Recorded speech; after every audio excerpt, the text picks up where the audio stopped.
الہمزہ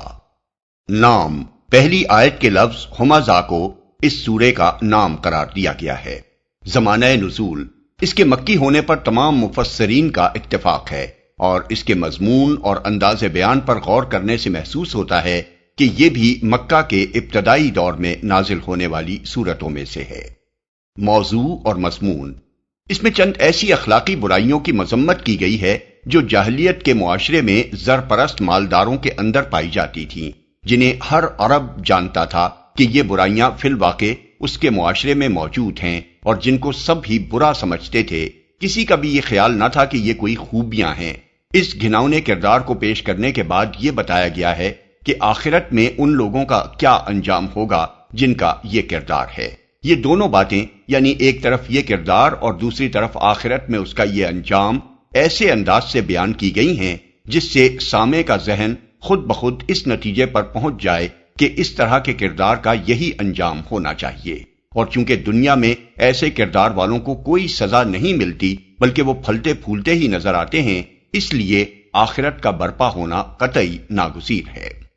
اس سورت کو اگر ان سورتوں کے تسلسل میں رکھ کر دیکھا جائے جو سورہ زلزال سے یہاں تک چلی آ رہی ہیں، تو آدمی بڑی اچھی طرح یہ سمجھ سکتا ہے کہ مکہ معظمہ کے ابتدائی دور میں کس طریقے سے اسلام کے عقائد اور اس کی اخلاقی تعلیمات کو لوگوں کے ذہن نشین کیا گیا تھا۔ سورہ زلزال میں بتایا گیا کہ آخرت میں انسان کا پورا نامہ اعمال اس کے سامنے رکھ دیا جائے گا، اور کوئی ذرہ برابر نیکی یا بدی بھی ایسی نہ ہوگی جو اس نے دنیا میں کی ہو اور وہ وہاں اس کے سامنے نہ آ جائے۔ سورہ عادیات میں اس لوٹ مار، کشت و خون اور غارت گری کی طرف اشارہ کیا گیا ہے جو عرب میں ہر طرف برپا تھی۔ پھر یہ احساس دلانے کے بعد کہ خدا کی دی ہوئی طاقتوں کا یہ استعمال اس کی بہت بڑی ناشکری ہے، لوگوں کو یہ بتایا گیا کہ معاملہ اسی دنیا میں ختم نہیں ہو جائے گا، بلکہ موت کے بعد دوسری زندگی میں تمہارے افعال ہی کی نہیں، تمہاری نیتوں تک کی جانچ پڑتال کی جائے گی، اور تمہارا رب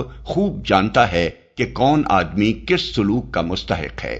سورہ قاریہ میں قیامت کا نقشہ پیش کرنے کے بعد لوگوں کو خبردار کیا گیا کہ آخرت میں انسان کے اچھے یا برے انجام کا انحصار اس پر ہوگا کہ اس کی نیکیوں کا پلڑا بھاری ہے یا ہلکا۔ سورہ تکاثر میں اس مادہ پرستانہ ذہنیت پر گرفت کی گئی جس کی وجہ سے لوگ مرتے دم تک بس دنیا کے فائدے اور لذتیں اور عیش و آرام اور جاہ و منزلت زیادہ سے زیادہ حاصل کرنے اور ایک دوسرے سے بڑھ جانے کی کوشش میں لگے رہتے ہیں۔ پھر اس غفلت کے برے انجام سے آگاہ کر کے لوگوں کو بتایا گیا کہ یہ دنیا کوئی خانے یغما نہیں ہے کہ اس پر تم جتنا اور جس طرح چاہو ہاتھ مارو، بلکہ ایک ایک نعمت جو یہاں تمہیں مل رہی ہے اس کے لیے تمہیں اپنے رب کو جواب دینا ہوگا کہ اسے تم نے کیسے حاصل کیا اور حاصل کر کے اس کو کس طرح استعمال کیا۔ سورہ عصر میں بالکل دو ٹوک طریقے سے بتا دیا گیا کہ نوع انسانی کا ایک ایک فرد، ایک ایک گروہ، ایک ایک قوم، حتیٰ کہ پوری دنیائے انسانیت